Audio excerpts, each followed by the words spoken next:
No, no, I don't believe you anymore. Get out of this house right now. I spent years trying to save my marriage. Every argument, every cold silence, every night he came home late. I convinced myself it was just a difficult phase. I told myself that if I loved him enough, if I tried harder, things would go back to the way they used to be. But they never did. The worst part wasn't the fighting. It was feeling invisible to the man I loved. Then one evening, I saw something that confirmed the fear I had been carrying for months. And in that moment, I realized I wasn't losing my marriage. I had already lost myself trying to save it. My name is Angela, and for most of my marriage, I believed my husband was my best friend. We had been together for 17 years. We built a home, raised 2 children, and survived more challenges than I could count. At least that's what I thought. Looking back, I can see the moment everything started to change. It wasn't sudden. It happened slowly, like a crack spreading through glass. Michael became distant. At first, it was small things. He stopped asking about my day. He stopped reaching for my hand. The little conversations we used to have before bed disappeared completely. Whenever I asked if something was wrong, he always gave the same answer. Just tired. I wanted to believe him, so I did. Months passed, then almost a year. The distance between us kept growing. I started planning date nights. He canceled most of them. I bought gifts. He barely reacted. I tried talking. He looked at his phone. Some nights he sat in the living room scrolling for hours while I cried quietly in our bedroom. The hardest part was not knowing why. I kept blaming myself. Maybe I wasn't attractive anymore. Maybe I wasn't interesting enough. Maybe I had changed. I spent so much time trying to fix myself that I never stopped to ask whether I was fixing the wrong person. Then one night, everything became impossible to ignore.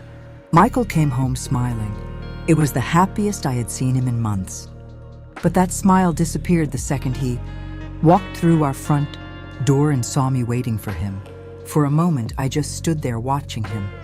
The smile was gone. Not faded, gone. As if he had stepped out of one world and into another. "Good day?" I asked. "Just work," he replied. Work. That word had become his answer to everything. A few days later, I finally heard the name. Emily. He mentioned her during dinner. Just a coworker. At least that's what he said. Apparently she had joined his department a few months earlier. Young, smart, funny. I noticed something strange immediately. Whenever he talked about her, his eyes lit up. I couldn't remember the last time they looked that way when he talked to me. At first, I felt guilty for even noticing. I didn't want to become one of those jealous wives who saw danger everywhere. So I said nothing. But once I noticed it, I couldn't stop noticing it. Her name kept appearing. Emily said this. Emily did that. Emily thought this project was funny. Emily brought coffee for the team. Emily stayed late to help. It was always Emily. And somehow my husband had endless stories about her. Yet he barely had 5 minutes to talk to me. One evening, I called him during his drive home. He declined the call. A few minutes later, he texted. Still at the office. Nothing unusual, except an hour later, a photo appeared on social media. A group from his office was having drinks after work, and there she was, standing right next to him, laughing, looking happier than I had seen him look in years. I stared at that picture for a long time, not because they were touching, not because they were alone, but because of the way he was looking at her. I knew that look. I had fallen in love with that look 17 years earlier. And for the first time, a thought entered my mind that terrified me. What if my marriage wasn't falling apart? What if it had already been replaced? That night, Michael came home after midnight. And for the first time in 17 years, I pretended to be asleep. The next morning, I told myself I was overreacting. Maybe I was tired. Maybe I was insecure. Maybe I was imagining things. But deep down, I already knew something had changed. The problem was that I wasn't ready to face it. Over the next few weeks, Michael became even more distant. He started protecting his phone, taking it everywhere, even to the bathroom. If a message arrived, he would immediately turn the screen away from me. When I asked simple questions, his answers became shorter and colder. It felt like every conversation annoyed him. One Friday evening, he told me he had to work late again. I nodded. I didn't argue. I didn't beg him to stay. I was simply tired. A few hours later, I sat alone in our living room staring at our wedding photo. I barely recognized the woman smiling in that picture. She looked hopeful, loved, safe. I wasn't any of those things anymore. Then my phone vibrated. It was a message from an unknown number. There was no text, only a photo. My hands started shaking before I even opened it. When I did, my heart dropped. It was Michael and Emily sitting together at a restaurant, not with coworkers, not with a group, just the two of them. The photo wasn't proof of an affair, but it was proof of something else. He had lied, and somehow that hurt almost as much. For several minutes, I simply stared at the screen. Then I looked around the house. The house I had spent years trying to protect. The marriage I had spent years trying to save. The life I had sacrificed so much for. And suddenly I realized something. I couldn't remember the last time Michael had fought for us. I was the only one carrying the weight. The only one trying. The only one bleeding. That night when he finally came home, I didn't ask where he had been. I didn't mention the photo. I didn't argue.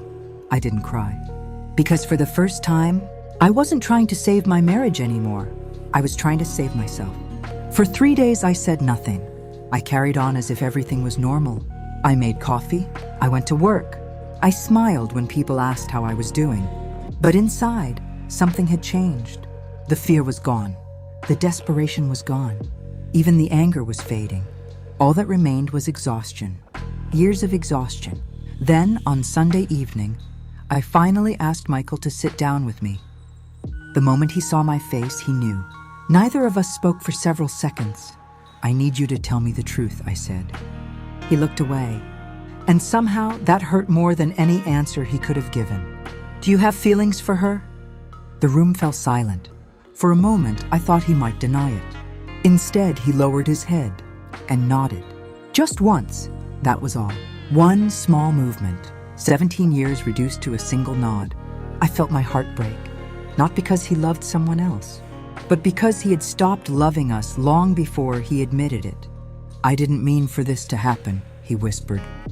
I laughed, not because it was funny, because I suddenly realized how many times I had heard similar excuses. "I didn't mean to stay late.